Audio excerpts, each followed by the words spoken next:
This one, I got a return line down below. It's leaking. I need to do that. I was going to do gold plugs today, but I think the controller back there is bad, or there's something to do with the boots or the gold plugs themselves. I started it today with no gold plugs because it's like 80 almost, and it's been sitting here and it fired right up. So you know it's got a good compression then.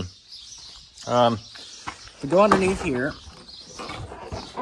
oh, I did a burnt out, which I didn't know I did that either, but let's see if I can turn the light on. Be right back. So you can see it's just soaking wet. The tranning fluid's leaking. But you can see there's the brake line, and up right there, that black hose is the return line. And somebody put the wrong return line in there, and it leaks, and it runs all the way down there. And the way diesel is, I really don't want that to leak on the ground. I was looking underneath here. It needs a lot of work. The hubs are locked. Now watch this. A lot of gears play. I bet that front diff is out of oil, but I'm going to check it. I bet it is. Never checked it. Put the new starter on there a few years ago, and you can look up there. Exhaust gasket, the donut's out, and it's just sort of over that starter solenoid, so that's good. But these tires, they don't look very good. I don't think I'd take them too much further. And it looks like it has a new front end that was put on that so long ago. But yeah, we're gonna try to do some repairs to this thing and maintenance while we can here.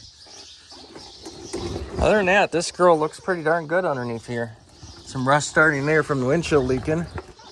But other than that, she's good. I'm gonna check the rear diff too for oil while I'm at it.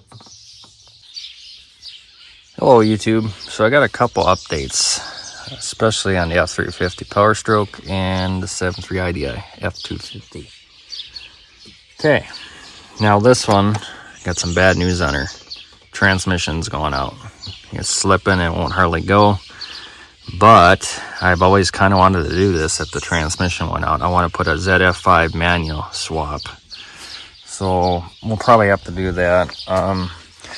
The reason why it's going out is because the moron that I had work on it, he put the wrong bolts in the tranning pan, and it leaked all out, and I didn't know it, and it wrecked the clutches on the transmission, so it's never been the same. Word of advice, always take your vehicles to somebody that knows what they're doing. Don't take it to some moron that thinks he knows what he's doing. That's why the transmission's going out, and that's why it went out. So I was just checking the oil and the coolant. Everything looks great. The engine is perfect. There's not a thing wrong with it. Just the transmission needs some tires and brake work, and then should be good to go.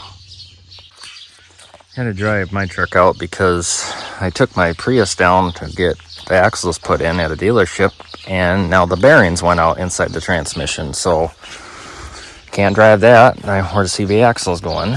And now this one here, you see it's all rotted out. I listed this thing for sale on the internet. I'm gonna try to get rid of it because it just sits here. We haven't licensed it for years. It runs, but the check engine light's on, and once it warms up, it just shuts off. And then you start it again, it'll start up, it'll start right up, and then it runs for a little bit, and you hear a click, and then it just dies. So I'm not sure. I checked the ICP sensor. Everybody said look to see if there's oil in the connection. There's nothing in there. It's been replaced, looks fine. There is excessive blow-by coming out of the turbo, out of the PCV valve, just pouring in there, and there's oil inside going down to the turbo from the PCV valve. So I don't know what the deal is with that. Must be a clogged PCV valve. I don't know if that throw that check engine light, but it starts up, it runs, and then all of a sudden, blah, blah, it just dies. Starts back up, and then it goes, and you hear a click, and then it dies. So I don't know.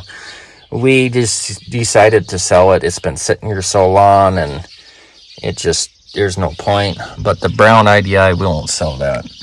But we are just trying to get rid of some of these vehicles, straighten up the place a little bit, and hopefully get something cool for the channel. Something really, really cool. I know there's some YouTubers that want to buy this, but it has to be local, and you have to come and pick it up yourself.